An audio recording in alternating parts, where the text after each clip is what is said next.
خرج جحا من المسجد. जोहा मस्जिद से बाहर आया, فلم يجد حذاءه. इसे अपने जूते नहीं मिले, فوقف يصرخ أمام الناس بصوت تهديد. वो धमकी आमेज आवाज में लोगों के सामने चीखता चिल्लाता गया, إن لم تحضروا لي حذائي अगर तुम मेरे जूते ना लाए, سوف أفعل كما فعل أبي. मैं वही करूंगा जैसा कि मेरे वालिद ने किया था। فتجمع الناس حوله مندهشين.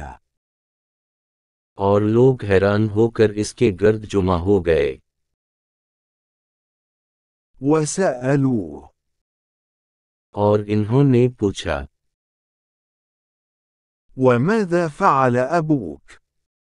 और तुम्हारे बाप ने क्या किया?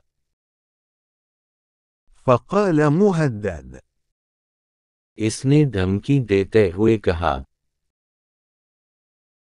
أحضروا لي حذائي मेरे जूते लाओ,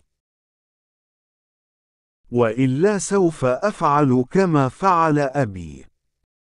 वरना मैं अपने बाप की तरह करूंगा। فخاف الناس منه लोग इससे डर गए, واحضروا له حذاء جديد. और वो इसके लिए नए जूते लाए। ثم سألوه फिर इन्होंने इससे पूछा, قل لنا يا جحا जोहा हमें बताओ, ماذا فعل أبوك؟ तुम्हारे बाप ने क्या किया? قال इसने कहा, ذهب إلى البيت حافيا. वो नंगे पांव घर चला गया।